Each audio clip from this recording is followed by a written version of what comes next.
This channel does not promote any violent, harmful, or illegal activities. All content provided by this channel is meant for an educational purpose only.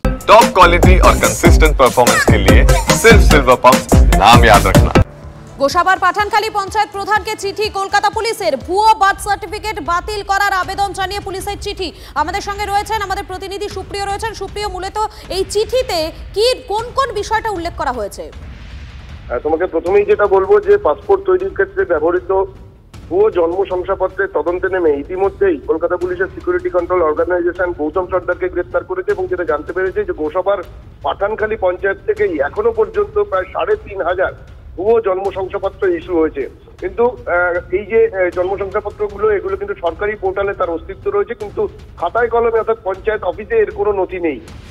সেখান থেকেই এখন তদন্তকারীরা ইতিমধ্যেই যেটা সূত্র মারফত আমরা জানতে পারছি যে এসডিওর তরফ থেকে পাঠানখালী পঞ্চায়েতকে চিঠি দেওয়া হয়েছে। এই যে 3,500 ভুয়ো জন্ম শংসাপত্র ইস্যু হয়েছে সেগুলোকে যাতে বাতিল করা হয় সেই মর্মেই কিন্তু এই চিঠি সিকিউরিটি কন্ট্রোল অর্গানাইজেশন বা লালবাজারের তরফ থেকে দেওয়া হয়েছে, এমনটাই আমরা জানতে পারছি। একেবারেই ধন্যবাদ।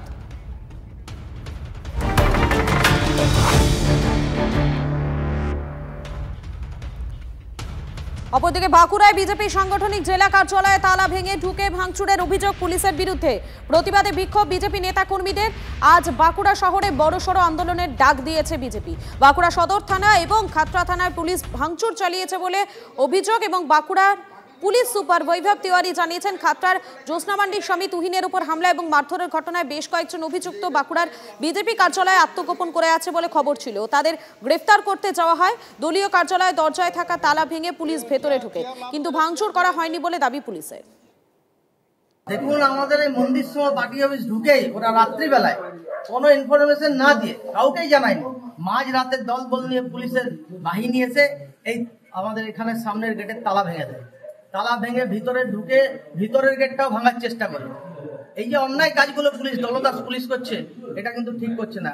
আমরা সবাই সমস্ত কর্মীরা এখানে জড়ো হওয়ার পর ওরা এক সাসপেক্টের বসে এসছে, তারপর এখন ওরা এখান থেকে চলে যাবে।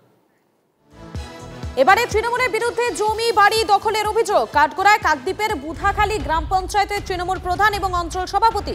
অভিযোগকারী দুই ভাই সুকুমার জানা এবং রাজকুমার জানা। তাদের অভিযোগ আবাসের বাড়ি এবং লাগোয়া 33 শতক জমির দখল নেওয়ার জন্য হুমকি দিচ্ছিল।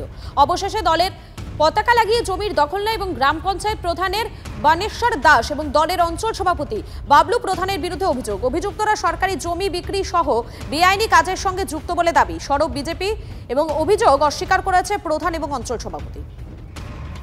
গ্রাম পঞ্চায়েতের সম্মানীয় প্রধান এসে ওনাকে জিজ্ঞেস করলাম, উনি আসলো, এসে দেখলাম যে উনি খুঁটিখাটা নিয়ে এসছে, গ্রামে কিছু লোক নিয়ে এসছে, ওনার গুন্ডা বাহিনী নিয়ে এসছে, এসে খুঁটিখাটা পুঁতে দিয়ে চলে গেল। আমরা বাধা দিতে গেলাম, আমাকে বলছে তোমাকে অ্যারেস্ট করে দেবো, তোমাকে একবার অ্যারেস্ট করিয়ে জেল খাটিয়েছি তুমি জানো, তোমাকে আবার অ্যারেস্ট করাবো, তুমি চেনো বুধাখালী অঞ্চলের প্রধানের কী নাম? হ্যাঁ, এরা দিনের পর দিন নদী বাউন্ডারি বিক্রি, তারপরে এডুকেশনের জায়গা বিক্রি, ওই প্রধানের কত ক্লেম। যে বলছে ও তো একদম কয়েকদিন আগে একটা মার্ডার কেসে জেলে ছিলেন এবং যার জায়গায় ওই পতাকাটা, সে তো আমাদের তৃণমূলের বুথ সভাপতি, তার জায়গায় কেন আমরা তৃণমূলের পতাকা দিয়ে যাবো? আর ও যে বলছে ওর জায়গা, ওর যদি জায়গা হতো তাহলে যেদিনকার মাপা হচ্ছে তাহলে সেদিনকার তো উনি দাঁড়িয়ে থাকতে পারতেন। যেহেতু রায়ত জায়গা, কারণ জোর করে পাড়ি ফ্ল্যাগ তুলতে কেন আমরা ওখানে যাব? রায়ত জায়গা, যার যা প্রাপ্য জায়গা তিনি তার আইনগতভাবে তিনি পাবেন। এখানে এই আপনারা যেটা বলছেন অভিযোগের সঙ্গে কোনোভাবে আমাদের এই সামঞ্জস্যতাও নেই এবং এটা সম্পূর্ণ ভিত্তিহীন অভিযোগ।